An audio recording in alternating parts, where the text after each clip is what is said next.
Hello बच्चों, आज हम पाठ पढ़ेंगे कक्षा 6 में हिंदी विषय में पाठ 9 संस्कृति और सभ्यता। तो बच्चों, जब से भारत देश आज़ाद हुआ है, हमारे देश में दो प्रवृत्तियां बड़े जोर से बढ़ने लगी हैं। एक प्रवृत्ति है कल कारखानों के विकास की, और दूसरी प्रवृत्ति है संगीत, नृत्य, नाटक, खेल आदि में दिलचस्पी रखने वाले लोगों की, जिसे हम सांस्कृतिक मनोरंजन कह सकते हैं। यानी कि जब मनुष्य दिन भर काम कर कर थक जाता है तो शाम को वह चांदनी में घूमना चाहता है, फूलों की गंध से भरा होना चाहता है, अथवा नदी किनारे बैठकर सब कुछ भूल जाना चाहता है। दिन भर का थका मुसाफिर शाम को जिस मनोरंजन की तलाश करता है उसे हम सांस्कृतिक कार्यक्रम कह सकते हैं। और बड़े शहरों में संस्कृति का अर्थ सामान्य अर्थ जो है वो नाच गाना नाटक हो गया है। तो बच्चों, प्रत्येक जो सुसभ्य व्यक्ति होता है वो सुसंस्कृत नहीं हो सकता, क्योंकि संस्कृति का जो निवास है वो मोटर महल पोशाक में नहीं, मनुष्य के हृदय में होता है। बहुत से ऐसे लोग हैं जो अच्छी पोशाक यानी कपड़ों में होने पर भी वे शरीर से स्वस्थ नहीं होते, और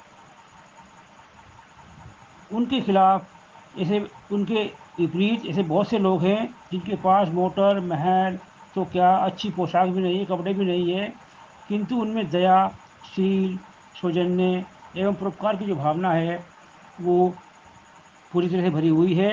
अतः ऐसे लोगों के पास के नाम जो है हम सुसंस्कृत व्यक्तियों की सबसे ऊपर वाली श्रेणी में सूची में लिख सकते हैं।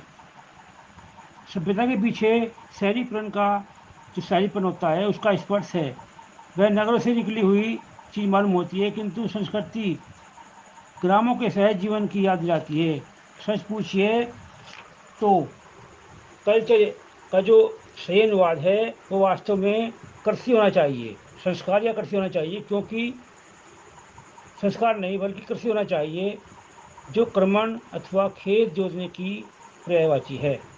मनुष्य की आत्मा भी खेल के समान है, और उसके भीतर की जितनी भी रेखाएं खींची जाती हैं वह उतनी ही मुलायम और उर्वर होता जाता है। मनुष्य बहिर्मुखी गुण है और वह शरीर को सजाती है। संस्कृति मनुष्य की आत्मा है, वह उसके भीतर से कोमल, दयालु और विनम्र बनाती है। तो बच्चों देखिए, एक तरफ से देखिए तो संस्कृति प्रकृति से भिन्न गुण है। क्रोध करना मानव प्रकृति है, किंतु क्रोध को रोक कर रखना संस्कृति है। काम का उल्लंघन आचार प्रकृति है, किंतु काम को बंधे घाट में बहाना संस्कृति है। प्रतिशोध की भावना प्रकृति है, किंतु जहर पचाकर उसे अमृत बनाना संस्कृति का काम है। प्रकृति हिंसा है, जिसकी लपेट में आई हुई दुनिया बेचैन हो रही है। संस्कृति अहिंसा है, जो इस चलते हुए संसार को अग्नि से बाहर लाना चाहती है। सभ्यता बहुत बढ़ी तो एटम बम लेकर खड़ी हो गई। संस्कृति मनुष्य का वह गुण है जिसके विकसित होने पर वह संहारक बम गुलाब का फूल बन जाएगा। जब तक विज्ञान नहीं आया था, सभ्यता और संस्कृति के बीच यह दूरी नहीं थी जो आज दिखाई दे रही है। सभ्यता शरीर का गुण है और विज्ञान की सारी सेवाएं शरीर के लिए हैं। अतएव विज्ञान की शक्ति से सभ्यता का अधिक विकास हो गया है, किंतु आत्मा के क्षेत्र से बाहर पड़ती है। इसलिए विज्ञान का कोई लाभ आत्मा के गुणों को प्राप्त न हो सका। परिणाम यह हुआ कि विज्ञान अपनी शक्तियों को से स्वयं को भयभीत हो कर उठा। परिस्थिति यह है कि एटम बम और हाइड्रोजन बम के आविष्कार में जिन्होंने उत्साह से भाग लिया था, स्वयं वे वैज्ञानिक भी इस दुनिया को चेतावनी दे चुके हैं कि ये अत्यंत घातक हैं और इनकी जांच पड़ताल का लोभ हमें छोड़ देना चाहिए। किंतु आने वाली जो पीढ़ियां हैं उन्हें यह आवाज़ सुनाई नहीं पड़ती है। जो छोटे और कमज़ोर देश हैं, जो जो बड़े देश हैं, उन्हें उन्हें कान बहरे हो गए हैं। वहाँ सभ्यता संस्कृति की छाती पर चढ़ बैठी है और शरीर ने आत्मा को कुचल कर पाँव के नीचे दबा दिया है। सभ्यता के इस अत्याचार से संस्कृति का त्राण कैसे किया जाए, यह विषय है जिसे लेकर हम आज का विश्व चिंतन अपना मस्तक बना चुका है। किंतु यह त्राण तब तक नहीं मिलेगा जब तक मनुष्य प्राचीन विश्व के अपने प्रति दृष्टिकोण से में परिवर्तन नहीं लाता। ऐसा नहीं कि मनुष्य का जीवन ज्ञान बिल्कुल ठीक और उसका प्राचीन ज्ञान सब कुछ गलत है। कहने मेरा मतलब ये हुआ कि मनुष्य का जो नवीन ज्ञान है वो बिल्कुल ठीक है और प्राचीन ज्ञान बिल्कुल गलत है। ऐसा नहीं है। विज्ञान अधिक से अधिक पिछले 200 वर्षों से बढ़ा है, किंतु मनुष्य की सभ्यता कम से कम 6000 वर्ष से अधिक पुरानी है। और इस प्रकार 6000 वर्षों में मनुष्य ने जो कुछ सोचा उसमें उसमें बातें थी जो अपनी उपयोगिता के साथ वह समाप्त हो गई, परंतु बहुत सी ऐसी चीज़ें हैं जो आज भी मरना नहीं जानती हैं, जिनका आज भी उपयोग है।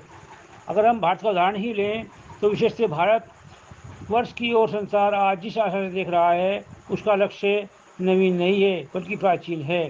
जैसे प्राचीन विश्व के नेता अमेरिका और रूस हैं, जैसे आज नवीन विश्व के नेता अमेरिका और रूस हैं, वैसे ही प्राचीन समय में विश्व का गुरु भारत था। किंतु भारतवर्ष जिस प्रकार अपने को योग्य बना सकता था कि वह इस आशा को पूर्ण कर सके, क्या विज्ञान के त्याग के द्वारा, यानी कि कहने का मतलब ये हुआ कि भारत जो नवीनता की ओर बढ़ रहा है, विज्ञान की ओर बढ़ रहा है, क्या उसको अपने प्राचीन बातों को छोड़ देना चाहिए? ऐसा नहीं है। भारत की राजनीतिक राष्ट्रीयता उसकी सांस्कृतिक राष्ट्रीयता की देन है। राजा राममोहन राय, केशव चंद्र सेन, रामकृष्ण परमहंस, स्वामी विवेकानंद, लोकमान्य तिलक, एनी बेसेंट, अरविंद घोष, रविन्द्रनाथ टैगोर, ये हमारे अर्वाचीन आकाश के चमकते सितारे हैं। और ये सब के सब किसी न किसी सीमा तक धार्मिक थे। इनका ज्ञान पश्चिम से था, किंतु उनकी सारी प्रेरणाएं भारत के अतीत से आई थी। यह कोई आकस्मिक घटना नहीं है कि भारत अहिंसा के द्वारा स्वाधीन हुआ और अहिंसा से ही सामंतवादी एवं जमींदारी प्रथाओं का उन्मूलन करके वह समाजवाद की ओर बढ़ रहा है। जातियों की प्रगति के मार्ग में जातियों की प्रगति के मार्ग बाहर से नहीं आते, ये तो उनके सुदूर और निकट के इतिहास से ही निकलते हैं। भारत की प्रगति के लिए इतिहास से जो मार्ग निकलता है वह धर्म और विज्ञान के समन्वय का मार्ग है, वह राजनीति और संस्कृति के मिलन का मार्ग है, वह प्राचीन और नवीन के आलिंगन का मार्ग है। ज्ञान के स्तर पर रामकृष्ण परमहंस, विवेकानंद और अरविंद जैसे ने जो अपने विचार प्रकट किए हैं और कर्म के स्तर पर उनका यही रूप हो सकता था, तो उनका यह गांधी जी के द्वारा जो हाथों हाथ प्राप्त हुआ। गांधी जी भारत के धार्मिक इतिहास के प्रतीक थे और इतिहास ने हमें अपने को जीवित और चेतन सिद्ध करने के लिए ही उन्हें उत्पन्न किया था। यदि वे नहीं आते तो भारत का इतिहास झूठा हो गया होता। हिंसा से पीड़ित विश्व में अहिंसा की ज्योति छिटकाकर वे हमारे इतिहास की आने वाली सदियों के लिए जला दिए हैं। हर एक भारतवासी का धर्म है कि वह गांधी जी को समझे, क्योंकि गांधी जी भारत की सबसे नवीन टीका है। गांधी जी वह नियमपूर्ण भाषा है जिसके द्वारा प्राचीन विश्व के ने अनेक विश्व को शांति का मार्ग बताया है। सभ्यता यानी बाहरी ठाट बाट की उपासना बहुत हो चुकी है। अब जरा उन गुणों की ओर भी पूजा करें जिनके संस्कृति कहते हैं। संस्कृति सुख नहीं सदाचार है, संस्कृति ताकत नहीं विनम्रता है, संस्कृति संयम नहीं त्याग है, संस्कृति विजय नहीं मैत्री है, और सबसे बढ़कर संस्कृति की चरम साधना अहिंसा को प्रकट होती है। और अहिंसा केवल अनाघात हो नहीं सकती। इसे केवल अनाघात को नहीं कहते। सच्ची अहिंसक वह है जो विरोधी के मन को भी क्लेश नहीं देता, जो चिंतन के धरातल पर भी गुस्से में नहीं आता, जो सुसंगत होगा वह दुराग्रह नहीं करेगा कि मैं कुछ कहता हूँ वह ठीक और दूसरे जो कहते हैं वह सब गलत है। संस्कृति अनेकांतवासिनी होती है, वह अपना पक्ष भी समझती है और विरोधियों के मतों का भी आदर करती है। जो व्यक्ति सुसंस्कृत होता है वह अपने हृदय की आधी सहानुभूति अपने विरोधियों के लिए सुरक्षित रखता है। सहिष्णुता, सहिष्णुता, संस्कृति, पंचशील, ये एक ही चीज़ के अनेक नाम हैं।